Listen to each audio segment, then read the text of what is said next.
सभी को जय मसीह की।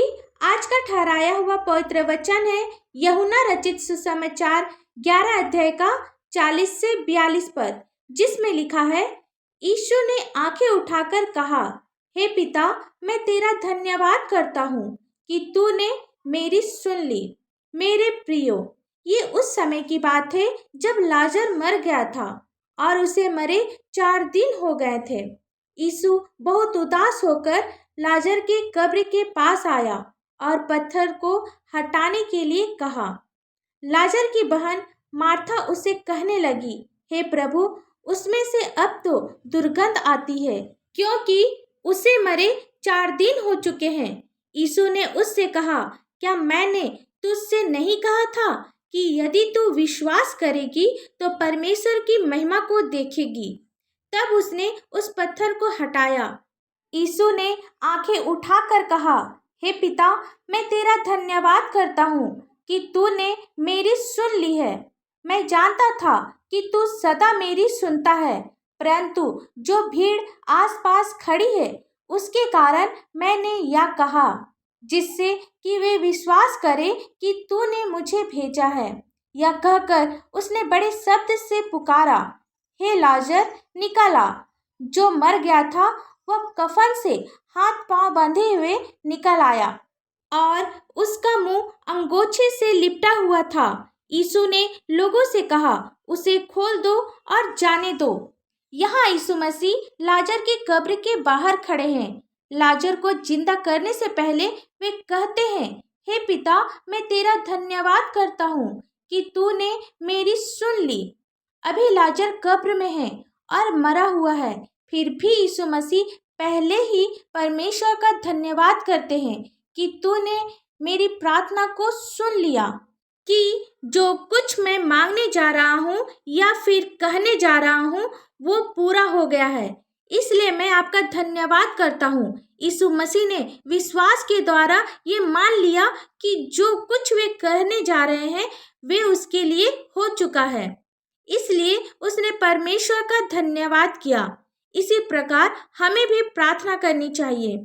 मत्ती रचित सुसमाचार 21 अध्याय का 22 पद में लिखा है, जो कुछ तुम प्रार्थना में विश्वास से मांगोगे वह सब कुछ तुमको मिलेगा। यदि हम विश्वास से इस पहाड़ को कहेंगे कि समुद्र में जा गिर, तो वह जा गिरेगा। जब आप प्रार्थना करें तो उसी समय से अपने मन में विश्वास रखें कि जो कुछ आपने प्रार्थना में मांगा है वो आपके लिए हो गया है। परमेश्वर का धन्यवाद करें कि प्रभु, जो कुछ आपसे मैंने मांगा है वो आपने मुझे दे दिया है। इसके लिए आपको धीरज रखना है और प्रभु के समय का इंतजार करना है और परमेश्वर के चमत्कार को अपने जीवन में देखना है। आइए हम सब प्रार्थना करें। धन्यवाद धन्यवाद धन्यवाद हो पिता परमेश्वर। Hallelujah hallelujah hallelujah. स्तुति स्तुति स्तुति हो स्वर्ग धाम में होशन्ना। पिता, हम आपको लाखों लाख धन्यवाद देते हैं आज के सुंदर से दिन के लिए पिता परमेश्वर, और विशेषकर आज के सुंदर से वचन के लिए पिता परमेश्वर। पिता, आपने हमारी हर एक आवश्यकताओं को पूरा किया, इसके लिए आपको धन्यवाद पिता परमेश्वर। जितने भी आपके वचन को सुन रहे हैं पिता, आप प्रत्येक की प्रार्थनाओं का उत्तर दे, क्योंकि आपका वचन कहता है, तुमने मेरे नाम से अभी तक से कुछ नहीं मांगा है, मांगो तो दिया जाएगा।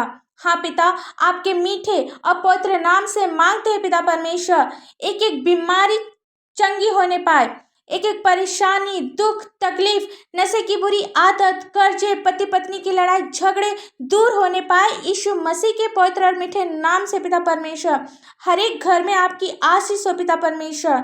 पिता, हम प्रार्थना करते हैं, जिनकी शादी अभी तक से नहीं हुई है, आप उसे आपका भय मानने वाला एक जीवन साथी दे पिता। जिनके पास कोई संतान नहीं है, आप उसे एक सुंदर से संतान की आशीष दे पिता परमेश्वर। छोटे बच्चों के लिए प्रार्थना करते हैं, जिस प्रकार वे शारीरिक और मानसिक उन्नति कर रहे हैं, आत्मिक उन्नति भी करते जाएं पिता। और आपसे हम लोग क्या मांगे, इस प्रार्थना को आपके मीठे और पवित्र नाम से मांगते हैं। दया से सुन और स्वर्ग राज में ग्रहण कर। आमीन। परमेश्वर का यह वचन आप सभी के पास पहुंचे, इसके लिए आप हमारे इस चैनल को लाइक, शेयर और सब्सक्राइब करें। धन्यवाद।